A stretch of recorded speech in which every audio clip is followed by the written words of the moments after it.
Please welcome Senate Foreign Relations Committee Ranking Member Bob Menendez.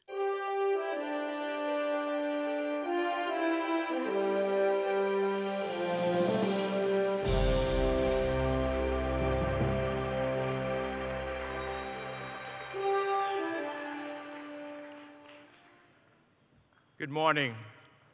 There may be one or two other things happening in the world, both here and in Israel, making headlines today, but I think this is the most important event happening right now for the future of U.S.-Israel relations. Every year that I stand at this podium, I'm proud to see a room full of advocates and friends. And I especially want to recognize my dear friend, a great New Jerseyan, your steadfast leader, and an all-around mensch, Mort Friedman. He's done a fantastic job for AIPAC. Mort is just one of the hundreds of New Jerseyans that I am proud to see here today. You keep the U.S.-Israel relationship Jersey strong, so welcome. And before I continue, I want to make something clear. I stand before you today not only as the ranking Democrat on the Senate Foreign Relations Committee, not only as a lifelong friend to Israel and the Jewish people, not only as the highest-ranking Latino in the United States Congress, I also stand before you as a fellow fighter in humanity's unending struggle against hatred in all of its forms. So make no mistake, you will never see Bob Menendez speaking to an organization that foments bigotry in any form. I am always proud to address AIPAC's policy conference.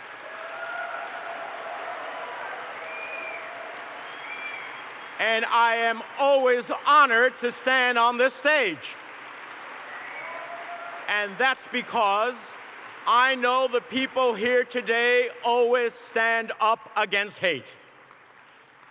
This organization does not foment hatred or support bigotry. On the contrary, this organization has worked painstakingly for years to bring people together. This organization stands on the side of those advocating justice, dialogue, peace, and the right of all people to live with dignity. And if anyone from any political party thinks otherwise, they should take the time to come themselves instead of castigating from afar. Now,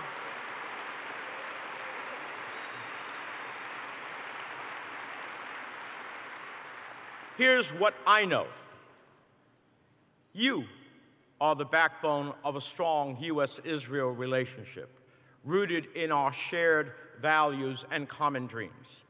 And I stand with you against the many forces that seek to undermine the U.S.-Israel relationship and even Israel's very right to exist. Now, many have heard this before from me, but I believe in three fundamental truths that bear repeating today. One, the security of the United States is strong when Israel is strong. Two, the Jewish people have a right to live in peace, security, and prosperity in the indisputable homeland of their ancestors.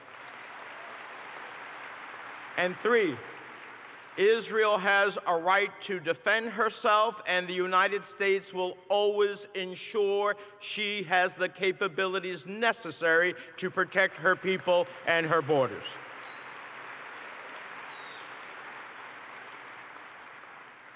Now, despite what some fringe elements of the right or the left of American politics may say, there is simply no disputing the facts about the strength of America's bond with Israel. The Congress has consistently voted to provide security assistance to Israel in an overwhelmingly bipartisan way.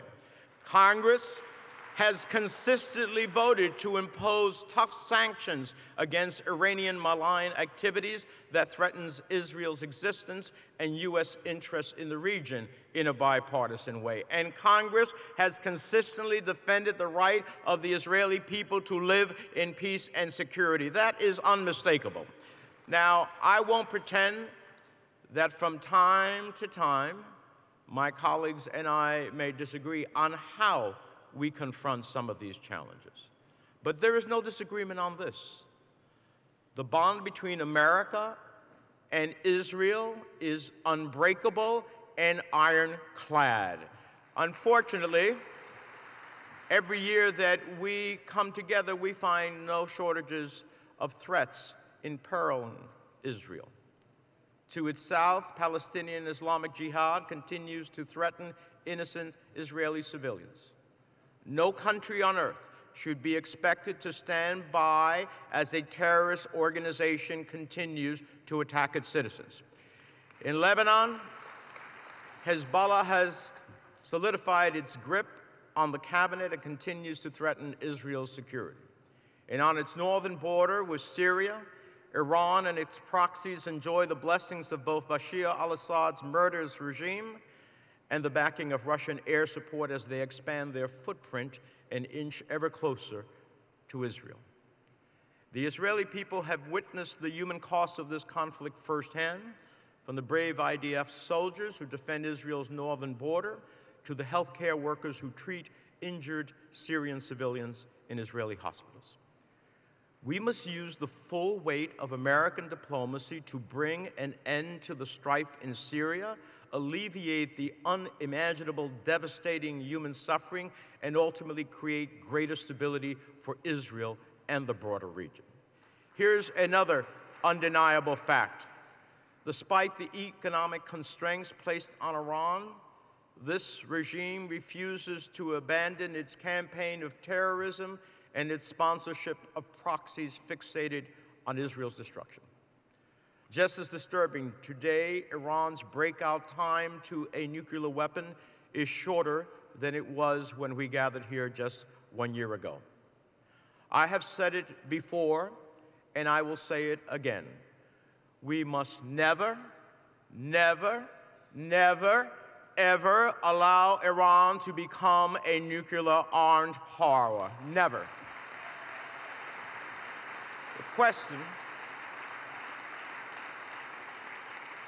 The question is, how do we achieve that goal? As the principal architect of so many of the U.S. sanctions imposed on Iran, I know that they are among our most effective tools. But here's something I also know. Maximum sanctions pressure on its own is a tactic, not a strategy. We need a strategy, one that uses diplomacy to ensure Iran has no pathway to nuclear weapons. As some of you may have heard, I'm working with Senator Lindsey Graham of South Carolina on a plan to signal bipartisan support for a concrete diplomatic strategy. We must find a way to get Iran back to the negotiating table. We must be willing to use the right economic and diplomatic levers to engage Iran in a serious dialogue about its nuclear weapons program, including its ballistic missiles. We must confront Iran about its support for terrorism in the region. The challenge demands that we restore the power of diplomacy and harness America's unique ability to unite nations in common cause. Senator Graham and I have been talking with our European partners about a multilateral strategy to get Iran back to the table and advance 3 clear goals.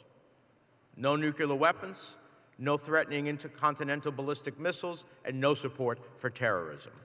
We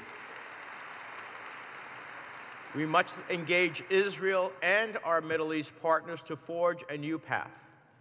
As everyone in this room is well aware, a nuclear-armed Iran would pose an unacceptable existential threat to Israel and set off a dangerous arms race in the region. Senator Graham and I believe there may be a path to a regional nuclear energy program that includes both Iran and its Gulf neighbors, and by design is explicitly for peaceful purposes. A nuclear fuel bank administered by the International Atomic Energy Agency with U.S. veto power could prevent misuse and end any pathway to a nuclear weapon.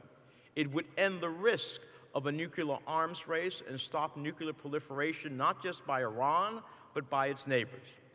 And given that chance to have sanctions relief in exchange for verifiable progress in those key areas, no nuclear arms development, no intercontinental ballistic missiles, no money for terrorism, Iran would either have to embrace a real pathway to peace or expose its true intentions, and in doing so, galvanize the rest of the world with us.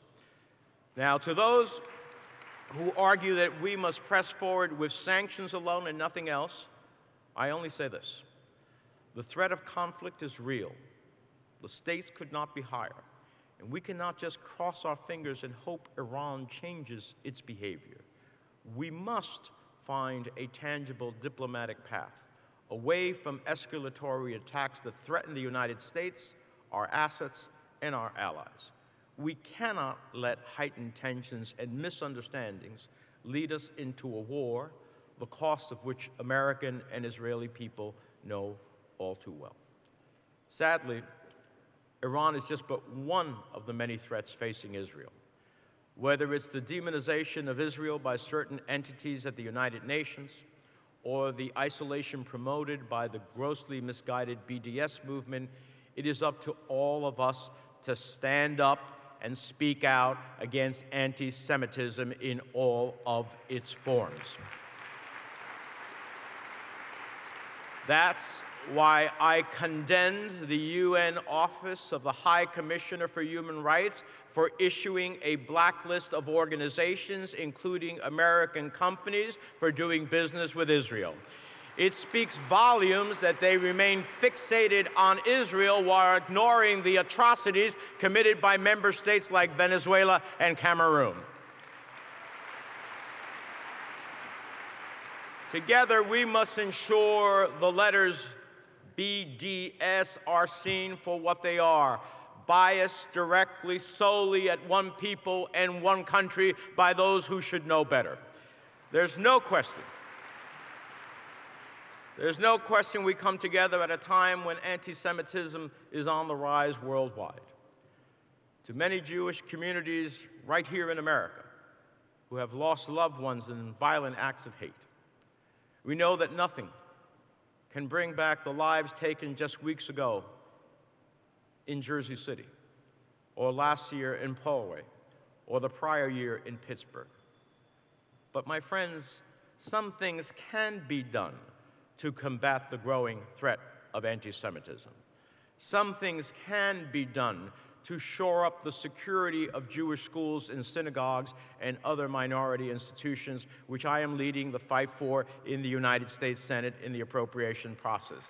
And surely, some things can be done to disarm hate and to stem the tide of gun violence we've grown so weary of across this nation, something I will not stop fighting for until we pass common sense gun safety reforms into law. I will not be silent. I will continue to stand up for the right of Jews to live peacefully in their communities, from Jersey City to Paris to Jerusalem and beyond. In this climate, we must remember there have always been voices on the far right and the far left who seek to castigate Israel and divide those who stand with her. We cannot let them divide us. We cannot be hoodwinked into fighting with each other when what we should be fighting is in common cause for security, for democracy, for our values, and for human rights. We must remember that diversity is our strength and our capacity to build solidarity our greatest weapon.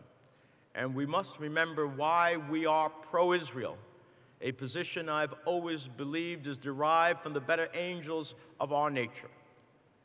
Hope over fear, democracy over despotism, human rights over hatred. These values make the U.S.-Israel relationship strong. These values keep bipartisan support for Israel alive. And these values sustain a partnership between two democracies that has spanned multiple presidents, prime ministers, congressional majorities, and Knesset coalition. These values do not belong to Democrats or Republicans. They belong to the American people. They belong to the Israeli people. And they belong to all people who know what it's like to be oppressed and who value a participatory political system rooted in justice, equality, and the rule of law. As usual, yesterday I was here at the reception, and then I see so many, I am inspired by the many young people who are here today. So many of these young people have encountered the ugliness I mentioned earlier on your college campuses, and yet you continue to stand up for what's right. When I was a young man, I drew inspiration from a great leader named Robert Kennedy, who once said, "Moral courage is a rarer commodity than bravery in battle or great intelligence." To those students, I ask you, continue to display moral courage. Continue to lead by example. Continue to stand up for truth, justice, and equal rights. Because, as Bobby Kennedy also once said, each time a man stands up for an ideal, or acts to improve the lot of others, or strikes out against injustice, he sends forth a tiny ripple of hope. And crossing each other from a million different centers of energy and daring, those ripples build the current that can sweep down the mightiest walls of oppression and resistance. So to all the young people here today, never forget that each of you has the power to create a tiny ripple of hope, and that together these tiny ripples of hope can grow into waves of powerful change, waves that can build into a tsunami of hope, and I know in my heart will carry the U.S.-Israel relationship forward for generations to come. Thank you. God bless you. God bless the state of Israel and the United States of America.